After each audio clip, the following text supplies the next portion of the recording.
Hello friends welcome to everyone देखो OSTT आज ओडिया रे आउ किछि क्वेश्चंस करबा जोटा कि रहउछि विभक्ति रे। आज पूरा सारी दबा चैप्टर टाकू विभक्ति देखो ओडिया रे प्रीवियस ईयर क्वेश्चंस रिपीट करूछि। जो माने प्लेलिस्ट रे देखिबा को चाहुचंती ओडिया एवं पेडागोजी रे सब गुडा को भलो भाबरे रे देखिदेबे प्रीवियस ईयर क्वेश्चन। तो चलंतु स्टार्ट करिबा। क्वेश्चन नंबर 42 पूर्व क्लास जो मैंने देखी ना देखीदेवे 41 जाए करथिले देन आज हूँ 42। धनी को अर्थदान करने निरर्थक से कहूँ केउ कारक धनी को आंसर हम कौन ना ऑप्शन बी कर्म कारक। कहीं ना धनी को अर्थदान करने निरर्थक आम अर्थदान से कहूँ धनी को अर्थदान करने कथा नुह। धनी को कहीं दान करवा पाखे धन थाए तेणुक कर्म कारक हम।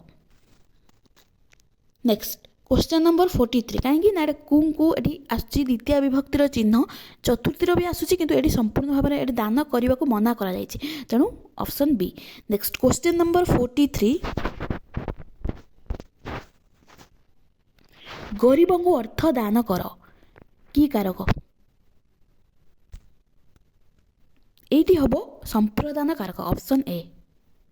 देखो गरीब को अर्थ दान कर माने आम दान कर दौचे पूरा दान करने अर्थ में संप्रदान कारक हुए।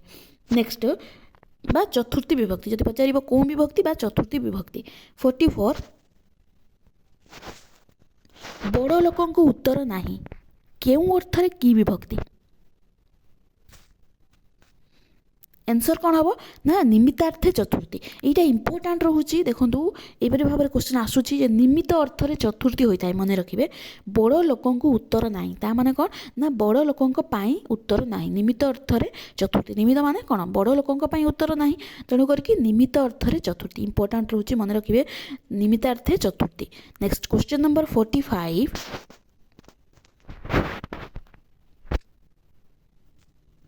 बिराड़ी कपाल को सिक्का छिड़िला केउ अर्थ रे की विभक्ति होइछि। बिराड़ी कपाल को देखो को एसबू हूँ द्वितीय विभक्तिर चिन्ह तेणु अनुसार अव्यय द्वितीय ऑप्शन सी हम। से कही बिराड़ी कपाल को सिक्का छिंडिबा कौन हम ना गोटे अनुसार अच्छे माने बिराड़ी कपाल अनुसार सिक्का छिड़िबा तो से अनुसार अव्यय द्वितीय आउ जमीदी कि अनुसार अव्यय कौन ना ता कर्म को करभंगा फलिला माने कर्म अनुसार फल सेहीपरि भाव में अनुसार द्वितीय बोली गोटे हुए। नेक्स्ट को एटा भी द्वितीय चिन्ह आसूची। नेक्स्ट 46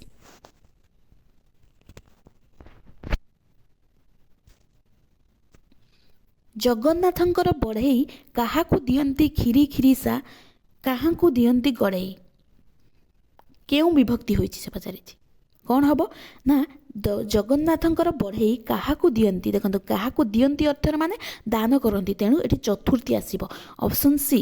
तापरे काहाकू दियंती गड़ाई काहाकू एठी आछी माने द्वितीय ऑप्शन सी रो चतुर्थी एवं द्वितीय। देखो काहाकू दियंती खीरी खीरीसा मीनिंग बुझिबे दियंती माने कोन एठी दान करि दियंती तेणु चतुर्थी होउची आ काहाकू एठी कोन ना को द्वितीय विभक्ति तेणु एठी द्वितीय। नेक्स्ट 47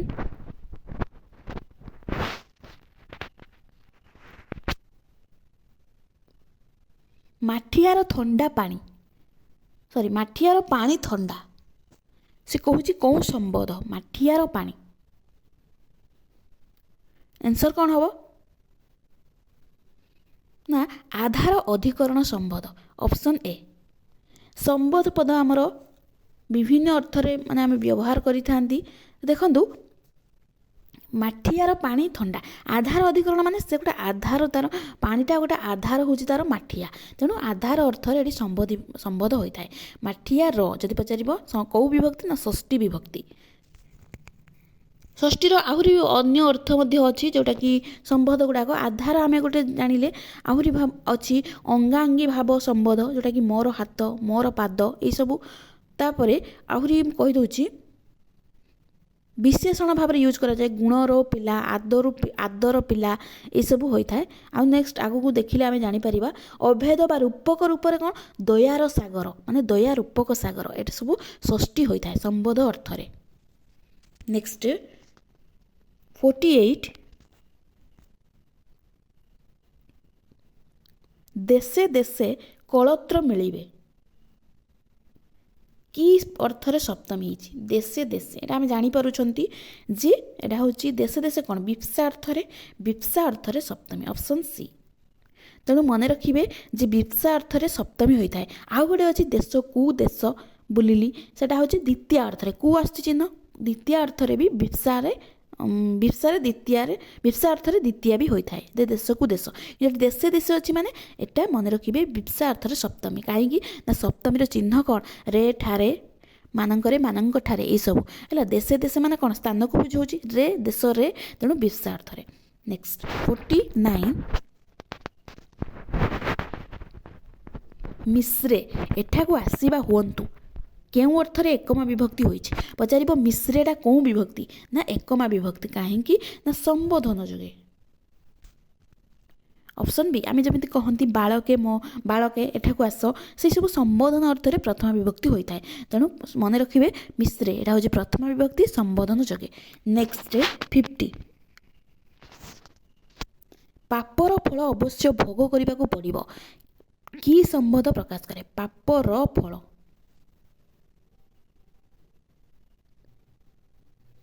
କ'ଣ হবে ଆନ୍ସର ନା ପାପର ଫଳ ମାନେ କାର୍ଯ୍ୟ କାରଣ ସମ୍ବନ୍ଧ ଅପସନ୍ ଡି କରେକ୍ଟ। ପାପର ଫଳ ଏଠି ଜାଣିପାରୁଛନ୍ତି ଆମେ ସେ ପଚାରିବ କେଉଁ ବିଭକ୍ତି ପାପର ଫଳ ନା ଏଠି ହେଉଛି ଷଷ୍ଠୀ ବିଭକ୍ତି ହେବ କିନ୍ତୁ କାର୍ଯ୍ୟ କାରଣ ସମ୍ବନ୍ଧ କ'ଣ ନା ସମ୍ବନ୍ଧ ତ ମୁଁ କହିଲି ବହୁତ ଅର୍ଥରେ ଆମେ ବ୍ୟବହାର କରନ୍ତି ଯେମିତିକି ଶ୍ରମର ମୂଲ୍ୟ ମିଳେ ମାନେ ଶ୍ରମ ଅନୁସାରେ ମୂଲ୍ୟ ମିଳେ ମାନେ ଶ୍ରମରୁ ଆମେ ମୂଲ୍ୟ ପାଆନ୍ତି ଶ୍ରମର ମୂଲ୍ୟ ପାପର ଫଳ ଅବଶ୍ୟ ଭୋଗ କରିବାକୁ ପଡ଼ିବ ମାନେ କାର୍ଯ୍ୟ ଯେମିତି ସେଇ ଅନୁସାରେ ଆମର ଫଳ ତେଣୁ ସମ୍ବନ୍ଧ କାର୍ଯ୍ୟକରଣ ସମ୍ବନ୍ଧ। ନେକ୍ସଟ ଆସୁଛି 51 ଏଗୁଡ଼ା ସବୁ ମନେ ରଖିବେ ତୁମଠାରୁ ବଡ଼ ଆଉ କିଏ ଅଛି ସଂସାରେ କେଉଁ ଅର୍ଥରେ ପଞ୍ଚମୀ ତୁମଠାରୁ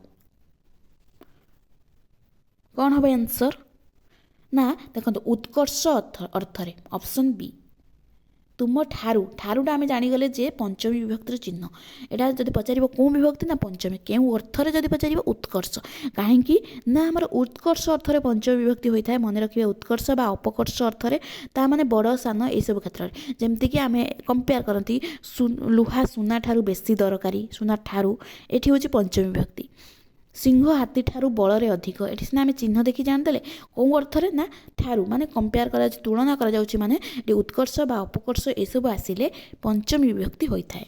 ପଞ୍ଚମୀ ଆଉ କେଉଁଠି ହୋଇଥାଏ ହେତୁ ଅର୍ଥରେ ଆମେ ଜାଣିଛନ୍ତି ପଞ୍ଚମୀ ବିଭକ୍ତି ହୋଇଥାଏ। ତାପରେ ପଞ୍ଚମୀର କ'ଣ କାରକ ହୋଇଥାଏ ନା ଅପାଦାନ କାରକ ମନେ ରଖିବେ ପାଚିଲା ଆମ୍ବଟି ଗଛରୁ ପଡ଼ିଲା ସେଟା ଅପାଦାନ କାରକରେ ପଞ୍ଚମୀ ଗଛରୁ ହେଲା ଏସବୁ ମନେ ରଖିବେ। ହେତୁର କେମିତି ତାର ଦୋଷରୁ ଏସବୁ ଘଟିଲା ମାନେ ଦୋଷ ହେତୁରୁ। ନେକ୍ସଟ ଦେଖିବା 52 ଉତ୍କର୍ଷ ମନେ ରଖିବେ ଯେମିତିକି ଲୁହା ସୁନା ଠାରୁ ବା ଲୁହା ଦାମ ସୁନା ଠାରୁ କମ୍ ଏସବୁ ହେଉଛି ଉତ୍କର୍ଷ ବା ଅପକର୍ଷ ଅର୍ଥରେ। ନେକ୍ସଟ 52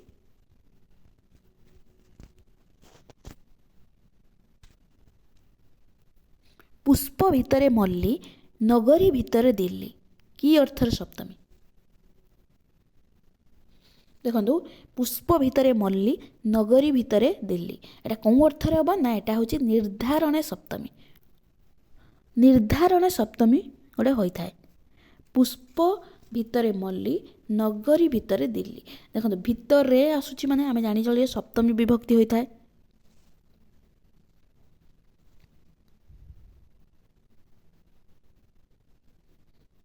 ତାପରେ ଏଠି ନଗରୀ ଭିତରେ ଏଇଟା ବି ସପ୍ତମୀ ବିଭକ୍ତି ହୋଇଥାଏ କିନ୍ତୁ ନିର୍ଦ୍ଧାରଣ ଗୋଟେ ଷଷ୍ଠୀ ଅଛି ସେଟା ବି ମନେ ରଖିବେ ଯେ ସିଂହ ପଶୁମାନଙ୍କର ରାଜା ମାନଙ୍କର ସେଠି ଆସୁଛି ଷଷ୍ଠୀ ହେଲା ସେଟା ବି ମନେ ରଖିବେ ବହୁତ ଇମ୍ପୋର୍ଟାଣ୍ଟ ରହୁଛି ମାନେ ନିର୍ଦ୍ଧାରଣ ଷଷ୍ଠୀ ହୋଇଥାଏ ଆଉ ନିର୍ଦ୍ଧାରଣ ସପ୍ତମୀ ବିଭକ୍ତି ବି ହୋଇଥାଏ। ନେକ୍ସଟ ଦେଖିବା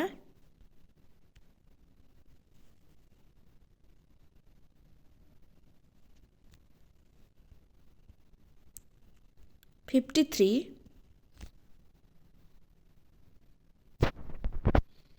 ଗାଁ ଗାଁରେ ଟଙ୍କିକିଆ ଚାଉଳ ମିଳୁଛି କି ବିଭକ୍ତି ଗାଁରେ ଟଙ୍କିକିଆ ଚାଉଳ ମିଳୁଛି, ଏଇଟା କେଉଁ ବିଭକ୍ତି ହେବ? 53 କ'ଣ ହେବ ନା ହେଉଛି ଅପସନ୍ ଏ। ଦେଖନ୍ତୁ ଆମେ ଜାଣିଗଲେ ଗାଁରେ ମାନେ କ'ଣ, ଏଠି ସପ୍ତମୀ ବିଭକ୍ତି ଆସୁଛି, ତେଣୁ ଗାଁରେ ମାନେ ସ୍ଥାନକୁ ବୁଝାଉଛି। ଗାଁରେ ରେଟା ହେଉଛି ସପ୍ତମୀ ବିଭକ୍ତି ଚିହ୍ନ, ଅପସନ୍ ଏ। ନେକ୍ସଟ 54 ସିଂହ ପଶୁମାନଙ୍କର ରାଜା, ଏଠି କହିଥିଲି କେଉଁ ଅର୍ଥରେ ଷଷ୍ଠୀ, ଇମ୍ପୋର୍ଟାଣ୍ଟ, ଏଇଟା ମନେ ରଖିବେ, ନିର୍ଦ୍ଧାରଣ ଯୋଗେ ଷଷ୍ଠୀ, ଅପସନ୍ ବି ହେଲା। ସିଂହ ପଶୁମାନଙ୍କର ରାଜା ଏଇଟା ହେଉଛି ନିର୍ଦ୍ଧାରଣ ଅର୍ଥରେ ଷଷ୍ଠୀ, ବା କାଳିଦାସ ସଂସ୍କୃତ କବିମାନଙ୍କର ମୌଡ଼ମଣି ଏସବୁ ନିର୍ଦ୍ଧାରଣ ଅର୍ଥରେ ଷଷ୍ଠୀ ହୋଇଥାଏ। ନେକ୍ସଟ ଦେଖିବା 55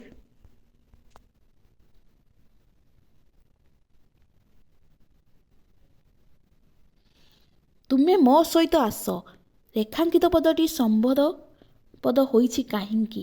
ମୋ ସହିତ ଆସ କାହିଁକି ହେବ ନା 55ର ଏଠି ହେବ ସହିତ ଶବ୍ଦ ଯୋଗେ। ଦେଖନ୍ତୁ ସହିତ ଯୋଗେ ସମ୍ବୋଧ ପଦ ହୋଇଥାଏ, ମନେ ରଖିବେ ହେଲା। ତୁମେ ମୋ ସହିତ ଆସ, ସହିତ ଅଛି ବୋଲି ଏଠି ସମ୍ବୋଧ ପଦ ହୋଇଛି। ନେକ୍ସଟ ଆସୁଛି 56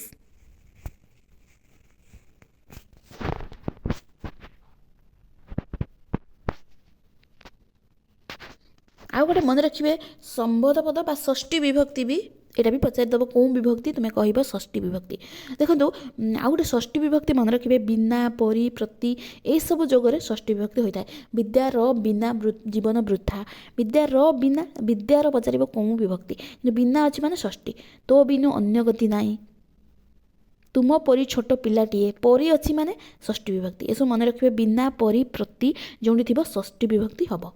ନେକ୍ସଟ କ୍ୱେଶ୍ଚନ ନମ୍ବର 56 ଆମ ଗାଁରେ ରମା ବୋଲି ଝିଅଟିଏ ଅଛି, ଆମ ଗାଁରେ ରମା ବୋଲି ଝିଅଟିଏ ଅଛି। ରମା ଏଇଟା କେଉଁ ଅର୍ଥରେ ଏକମ ବିଭକ୍ତି ହୋଇଛି? ବୋଲି ଅର୍ଥରେ ହେଲା। ଏଇଟା ବି ବହୁତ ଇମ୍ପୋର୍ଟାଣ୍ଟ, ବୋଲି ଅବ୍ୟୟ ପଦ ଯୋଗେ ଏଇଟା ପ୍ରଥମ ବିଭକ୍ତି ହୋଇଛି। ମନେ ରଖିବେ ବୋଲି ଶବ୍ଦ ଯୋଗେ କେଉଁ ବିଭକ୍ତି ହୋଇଥାଏ, ଏଇଟା ବି ଇମ୍ପୋର୍ଟାଣ୍ଟ। ଏଇଟା ଥରେ ପକେଇଥିଲା କ୍ୱେଶ୍ଚନ ଏକ୍ଜାମରେ, ବୋଲି ଅର୍ଥରେ ପ୍ରଥମ ବିଭକ୍ତି ହୋଇଥାଏ। ଦେଖିବେ ଯେଉଁଠି ସେଣ୍ଟେନ୍ସର ବୋଲି ଅଛି ତାହେଲେ ସେଇଟା ପ୍ରଥମ ବିଭକ୍ତି ବୋଲି ମାରିବେ, ବୋଲି ଅର୍ଥରେ ପ୍ରଥମ। ନେକ୍ସଟ ବୋଲି ଅବ୍ୟୟ ପଦ ଯୋଗେ ପ୍ରଥମ। କ୍ୱେଶ୍ଚନ ନମ୍ବର 57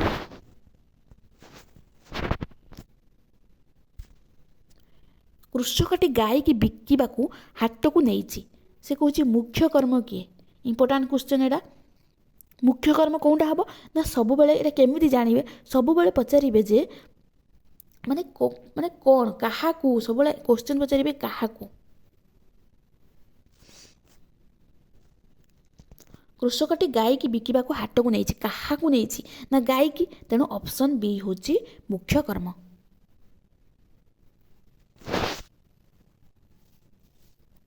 ମନେ ରଖିବେ ଯେ କୃଷକଟି ଗାଈକି ବିକିବାକୁ ହାଟକୁ ନେଇଛି, ମୁଖ୍ୟ କର୍ମଟି କିଏ ନା ଗାଈକି। ସବୁବେଳେ କେମିତି ଜାଣିବେ ନା କାହାକୁ ନେଇଛି, ଆଗେ କ୍ୱେଶ୍ଚନ ପଚାରିବେ କାହାକୁ ନେଇଛି, ଯାହା ଆନ୍ସର ଆସିବ ନା ଗାଈକି ନେଇଛି, ତେଣୁ ସେଇଟା ହେଉଛି ମୁଖ୍ୟ କର୍ମ, ଅପସନ୍ ବି। ନେକ୍ସଟ 58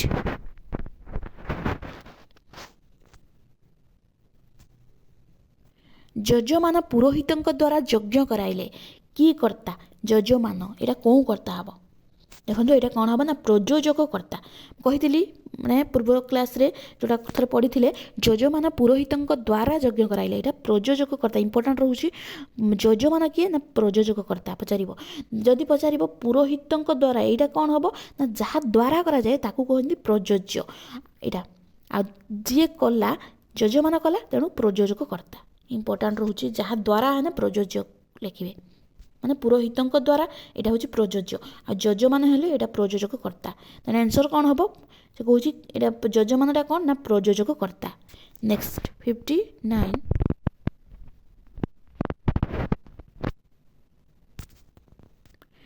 କର୍ତ୍ତାର କ୍ରିୟା ସାଧନରେ ଯାହା ଅଭିଳଷିତ ତାକୁ କେଉଁ କାରକ କୁହାଯାଏ? କ'ଣ ହେବ ଆନ୍ସର ନା କର୍ତ୍ତାର କ୍ରିୟା ସାଧନରେ ଯାହା ଅଭିଳଷିତ ତାକୁ କ'ଣ କୁହାଯାଏ ନା କର୍ମକାରକ କୁହାଯାଏ ହେଲା। ମାନେ ଯିଏ କ୍ରିୟା ସାଧନ କରେ ତାକୁ କର୍ମକାରକ କୁହାଯାଏ। ତ ଇଏ ଥିଲା ଆଜିର କ୍ୱେଶ୍ଚନ୍ସ, ତାପରେ ଆଉ କିଛି ସେମିତି ନାହିଁ ଇମ୍ପୋର୍ଟାଣ୍ଟ ବାଲା। ତ ଆଜି ପାଇଁ ଏତିକି, ବିଭକ୍ତି ସରିଲା। ତାପରେ ଆମେ କରିବା କ୍ୱେଶ୍ଚନ୍ସ କ'ଣ ନା ନେକ୍ସଟ सबू चैप्टर को मिक्स करके जमी एग्जाम आसूँ 20 मार्क वाला से भाया आम करवा। तो आज ये धन्यवाद। आ प्रिवियस ईयर क्वेश्चन प्लेलिस्ट अच्छी ओडिया पेडागोजी भल भाव देखी दिंतु कहीं ओडिया प्रिवियस ईयर क्वेश्चन देखिए रिपीट करुँची तेणुक भल भाव देखी दिंतु। धन्यवाद।